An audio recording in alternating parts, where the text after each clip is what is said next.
Overall condition খুবই খারাপ, একেবারে ক্রিটিক্যাল বলতে যা বোঝায় তাই। ওনার ব্যাপারে আমরা কোনো আশার কথা বলবো না। আমরা যখন অপারেশন করার জন্য প্ল্যান করতেছি তখন ওনার ভাই, উনি বুলেট বুদ্ধের সময় ওনার সাথে ছিলেন, উনি কিন্তু বলছিলেন যে বেঁচে নাই, তারপর আপনারা করেন। কিন্তু আমরা কিন্তু আশা ছাড়ি নাই, তার সাইন অফ লাইফ কিন্তু ছিল। এবং অপারেশনের ভেতরেও কিন্তু আমাদের অ্যানেস্থেশিয়ার স্যাররা যারা ছিলেন ওনারা কিন্তু বলছেন যে পেশেন্টের এফোর্ট আছে। এফোর্ট মানে নিজস্ব শ্বাস প্রশ্বাসের যে শক্তি যেটা।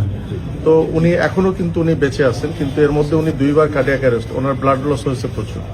ওনার নাক দিয়ে মুখ দিয়েও ব্লিডিং শুরু হয়েছিল লাস্টের দিকে আমরা ওটি কমপ্লিট করার পর। এখন আমরা পেশেন্টের ব্যাপারে কোনো আশার কথাই বলবো না। উনি সর্বোচ্চ খারাপ অবস্থাতেই আছেন, কিন্তু উনি এখনো বেঁচে আছেন, আর বাকিটা আল্লাহর ইচ্ছা। আর আমরা এই ধরনের ক্ষেত্রে যেটা করি, খুলে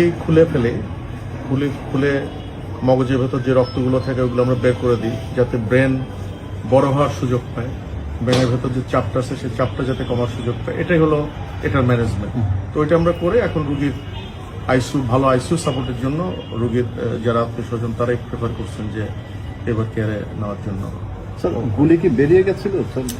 মোস্ট প্রবাবলি আমরা এত হারিনেসের মধ্যে, কারণ বুলেট যদি ভেতরে থেকেও যায়, ধরে নিলাম যে বুলেট ভেতরে মগজের ভেতরে আছে, ওটা একদম মগজের সেন্টার পয়েন্ট, ওখানে অ্যাপ্রোচ করার কোনো প্রয়োজন নাই, ওটা করাও হয় না। মানে বুলেটটা বের হয়ে গেছে, কারণ বুলেটটা একদিক দিয়ে ছিদ্র হয়ে আরেক দিক দিয়ে হাড্ডি ভেঙে বের হয়ে গেছে, সুতরাং ওটা বুলেটই বের হয়ে গেছে আমরা ধরে নিতে পারি। কিন্তু বুলেটের কিছু ফ্র্যাগমেন্ট ব্রেনের ভেতর থেকে গেছে, সেটা আমরা যখন অপারেশন করছি কিছু ফ্র্যাগমেন্ট আমরা পেয়েছি, ওগুলো আমরা সংরক্ষণ করছি, খুব ছোট ছোট ফ্র্যাগমেন্ট।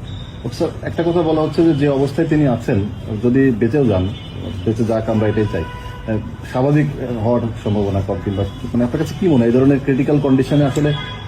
এই ধরনের পেশেন্টদের ক্ষেত্রে আমাদের একটা প্রেডিকশন আছে, কিন্তু এই প্রেডিকশন আমরা কখনোই ডিসক্লোজ করি না। আপনি এটা আমার কাছে জানতে চান না, রোগীর অবস্থা খারাপ।